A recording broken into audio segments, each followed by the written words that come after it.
സംസ്ഥാനത്ത് തെക്കൻ ജില്ലകളിൽ ശക്തമായ മഴ. തിരുവനന്തപുരം പോത്തൻകോട് മംഗലപുരം റോഡിൽ വൻ വെള്ളക്കെട്ട്. കൊല്ലത്ത് ദേശീയപാതയുടെ പണി നടക്കുന്ന ഇടങ്ങളിൽ വെള്ളക്കെട്ടുണ്ടായി. സർവീസ് റോഡുകളിൽ വെള്ളം കയറി.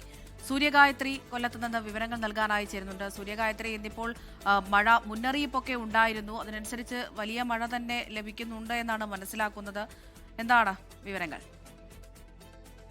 ഇന്നിപ്പോൾ വേനൽ മഴ പെയ്തു തുടങ്ങിയിട്ടേ ഉള്ളൂ. കൊല്ലം ജില്ലയിൽ അതിശക്തമായിട്ടുള്ള മഴ അത് പെയ്തിട്ടുണ്ടായിരുന്നു എന്നുള്ളതാണ്.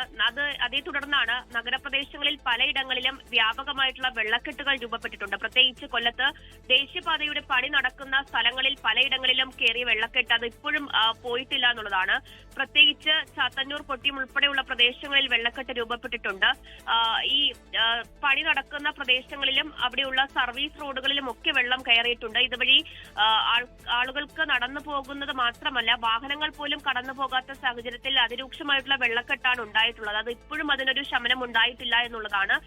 കൂടാതെ മറ്റ് സ്ഥലങ്ങളിൽ ഈ ദേശീയപാതയിലും മലയോര ഹൈവേയിലും പുനലൂർ മൂവാറ്റുപുഴ സംസ്ഥാന ഹൈവേയിലും ഒക്കെ വേനൽമഴ ശക്തമായതോടുകൂടി ഒരു അപകട ഭീഷണി കൂടി നിലനിൽക്കുന്നു. എന്തായാലും വേനൽമഴ ഇതുപോലെ ശക്തമായിട്ട് തന്നെ വരും ദിവസങ്ങളിൽ തുടരുകയാണെങ്കിൽ ഈ ദേശീയപാതയിലൂടെ അടക്കമുള്ള യാത്ര അത് ദുസ്സഹമാകും എന്നതാണ് ഈ കാഴ്ചയിൽ നിന്നൊക്കെ മനസ്സിലാക്കുന്നത്.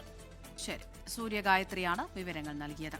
ലോകത്തെവിടെയായാലും ഏത് സമയത്തും 24 വാർത്തകളും ഓഗ്മെന്റഡ് റിയാലിറ്റി പാക്കേജുകളും എക്സ്പ്ലെയിനറുകളും വിശദമായി കാണാൻ ഞങ്ങളുടെ യൂട്യൂബ് ചാനൽ നിങ്ങൾക്ക് സബ്സ്ക്രൈബ് ചെയ്യാം.